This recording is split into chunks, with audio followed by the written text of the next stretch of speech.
Hello, my name is Misheard Song Lyrics. I'm with Misheard Song Lyrics podcast. We're doing season 3, episode 126, and the misheard song lyric is, "Some days I just pray to the God of sex and drugs and rock and roll." And then the correct lyrics is, "Someday I just pray to the God of sex and drums and rock and roll." I'm doing my first ever Meat Loaf misheard song lyric.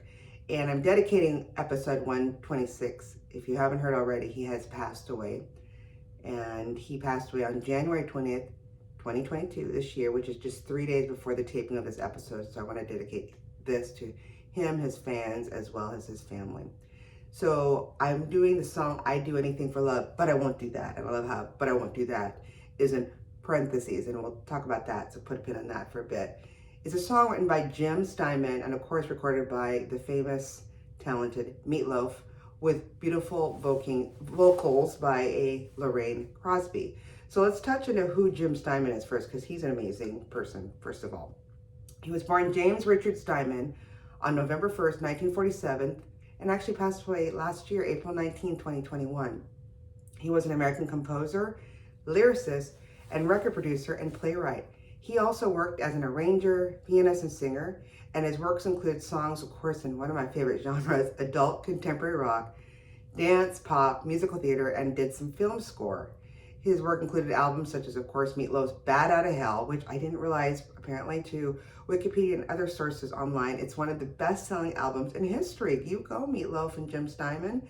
And "Bad Out of Hell 2, Back Into Hell," and produced albums for Bonnie Tyler, of course, most successful chart singles. I knew this was Tyler's "Total Eclipse of the Heart," Air Supply. Oh God, here's all the adult contemporary loves, right? Power ballads. "Making Love Out of Nothing at All." Of course, Meat Loaf's "I Do Anything for Love, But I Won't Do That," in parentheses. Many others with Barry Manilow, and of course Celine Dion's cover of "It's All Coming Back to Me Now." Also talk about that in a minute too. It was all originally released by Simon's project Pandora's Box, and also did Boyzone's only solo album "Bad for Good," released back in '81.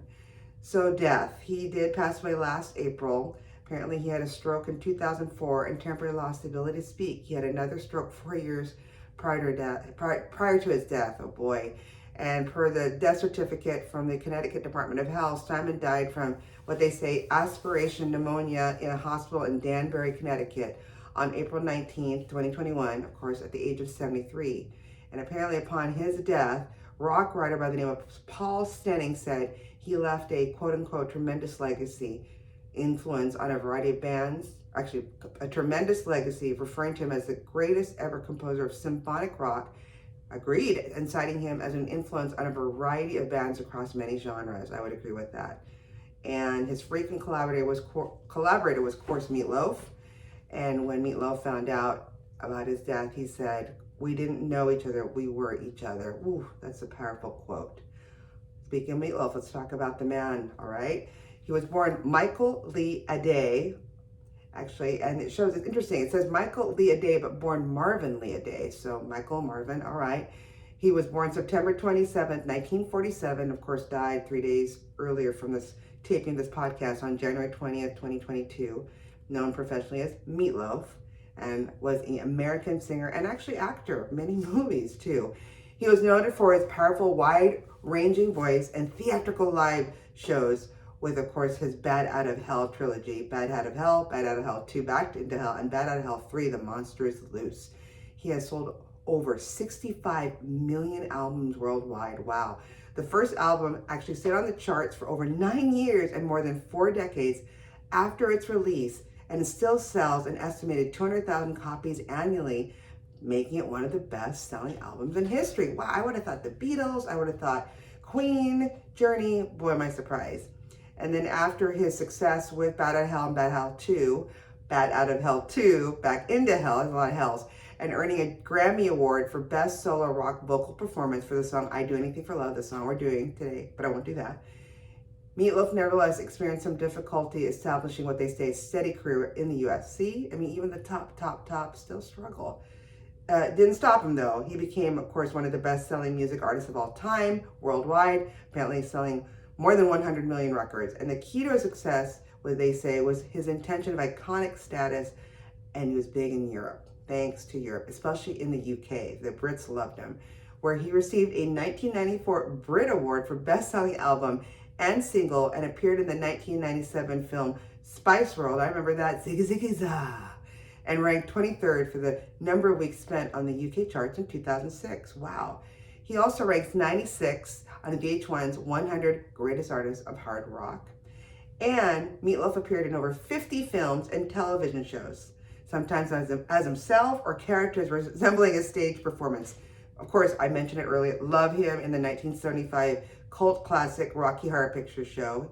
And he was Little Nell's boyfriend, poor Eddie. And then he played Bob Paulson in 1999 opposite Brad Pitt in Fight Club. He also did some early stage work, and he did some stuff at the original Broadway cast of the Rocky Horror Picture Show. He also appeared in the movie or musical Hair, both on and off Broadway, so that's a lot of new things. But what I want to know is, how did he get the moniker Meat Loaf? Well, here's the story. I did much searching, lots of stories, but the theme seems to be this. He got his name when he was born. Apparently, Meat Loaf stated in an interview that he was, quote unquote, bright red and stayed that way for days. And then his father said he looked like 9 pounds of ground chuck. And that convinced hospital staff to put the name Meat on his crib. I don't think they put it. I think the dad said, we're going to call him Meat. And then, of course, Loaf was added. So what happened, just to talk about his passing, he actually died in Nashville, Tennessee, the evening of January 20th, 2022, at the age of 74. So just like his friend Jim Steinman, just only a year older of Jim dying at 73. His family, or his daughter, had posted on Instagram on January 7th, so just a couple weeks before, quote unquote, we are not sick, but we have too many friends and family tested positive, right? Sorry, we are not sick, but we have too many friends and family testing positive right now. Positive, but doing okay.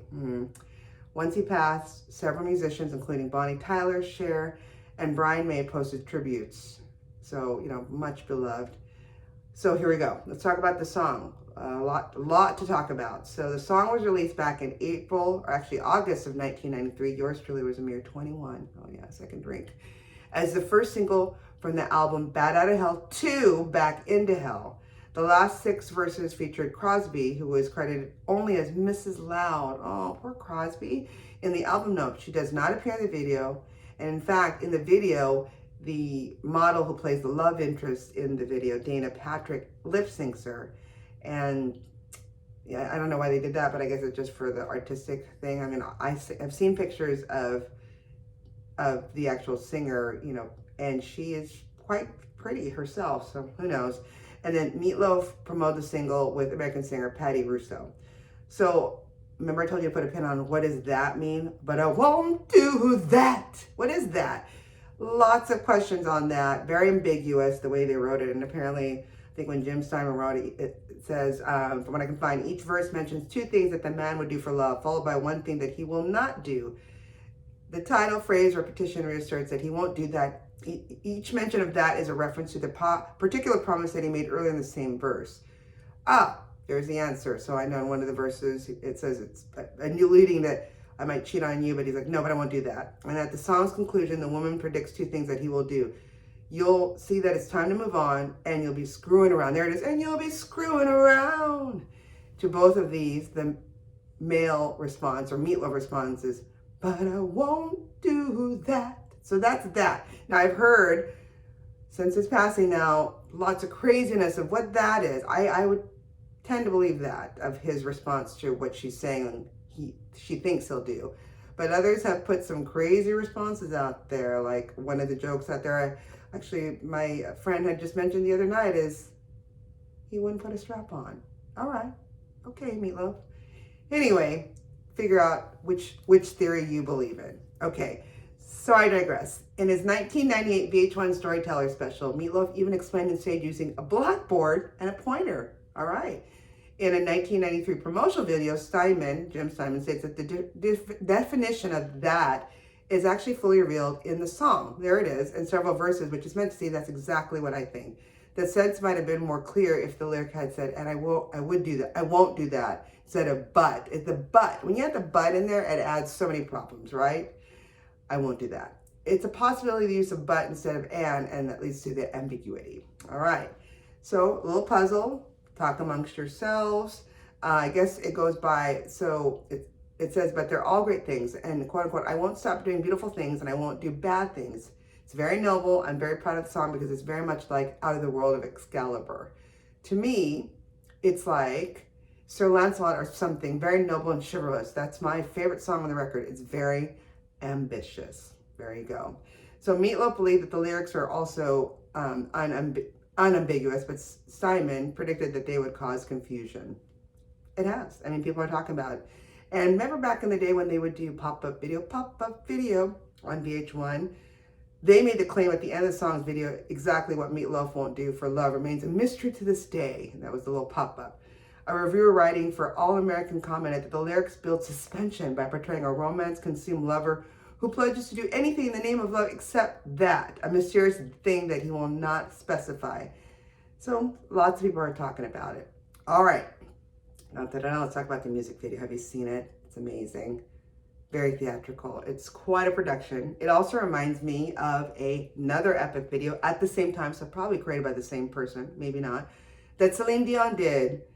Oh, coming back to me now. Has that very, wind blown. It looks like there's some castle. Everyone's wearing flowy things. Well, who directed it? Did you know that it was directed by none other director, Michael Bay? He also is known for his epic movies, Armageddon, Pearl Harbor, and Transformers series. That's who directed it. Anyway, he also directed the videos for Objects in the Rearview Mirror may appear closer than they are, and Rock and Roll Dreams Come Through. Must be a big Meat Loaf fan. Also from the Bat Out of Hell 2 songs. It took place in LA, California in July of 1993, and the opening chase was filmed at Chavez Ravine with interior mansion scenes filmed at the Greystone Mansion in Beverly Hills. The cinematographer was Daniel Pearl, and he's known for filming such classics as the Texas Chainsaw Massacre in 1973. Pearl says that this video is, quote unquote, one of my personal all-time favorite projects. I think, he said again, is one of my personal all-time favorite projects. I think the cinematography is pure and it tells a story about the song. Wow. What's the theme? Well, you'll notice right away it's very loosely based on two things. Beauty and the Beast, because he's dressed as like the Beast, and Phantom of the Opera, where he's wanting this beautiful woman, but he doesn't want to show his ugly face because she might not like him. And Bob Keane did Meat Loaf's makeup, which they said it took about 2 hours to apply because it was not designed to be a simple but yet scary, which, okay, I can imagine this sheet on this. We want you to make makeup for Meat Loaf, number one, and it needs to be simple and scary, yet, quote unquote, with ability to make him sympathetic. All right. Of course, the shoot went over budget. It was filmed in 90-degree weather across 4 days. And according to one executive, it probably had the budget of 4 weddings and a funeral, the movie at the time. And it's an abridged 7-minute version rather than a 12-minute album version. Wow. I spoke about who the actress is. Her name was Dana Patrick, was mimicking, of course, the actual real singer Crosby's voice.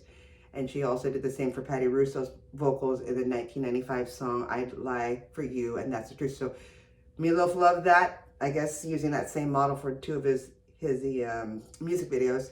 And according to the caption that aired on pop-up video on VH1, she actually received many offers for record deals after the video aired because some executives had assumed she actually sang the song in the video because of her awesome lip syncing. But you know what, everyone? It's Miss Crosby that did it. So give her the due that she's needed. So how did the song do? Now, you all know, some of you that know that I love to sing karaoke. I love me a power ballad. I will sing a power ballad if I can, most of the time. It was, of course, a commercial success, reaching #1 in 28 countries. It was certified platinum in the US and became Meat Loaf's first and only #1 single on the Billboard Hot 100. I did not know that. I thought it had many 100 or #1s. So, and in the UK singles charts where they love him, it was the best-selling single of 1993. Thank you to the UK. Like I said earlier, it earned him a Grammy Award for the Best Rock Vocal Performance Solo. And it was the #1 in the US for 5 weeks and sold over 1.4 million copies then. Remember, 1993, you had to go to the store and buy it. You couldn't download it. In the UK, it topped the singles chart, and at 7 minutes and 52 seconds, I Do Anything for Love, But I Won't Do That, became the longest song on top there since the Beatles hit Hey Jude. This was also later broken by Oasis when they released their 1997 single All Around the World, clocking at 9 minutes and 20 seconds. Wow. And of course, in the UK, I told you it was the biggest hit in 1993. It sold 723 copies in 1993. And as a result of its success, Bad Out of Hell was reissued in the UK, this time reaching the top 10, which it did not achieve the first time, because now people are like, okay, I'm loving it. It's nostalgia. And hey, this is a really good first album. Let's start listening to it again. When it was released back in 1979, meaning that Meat Loaf achieved the rare feat of having 2 singles in the UK top 10 at the same time. He was amazing.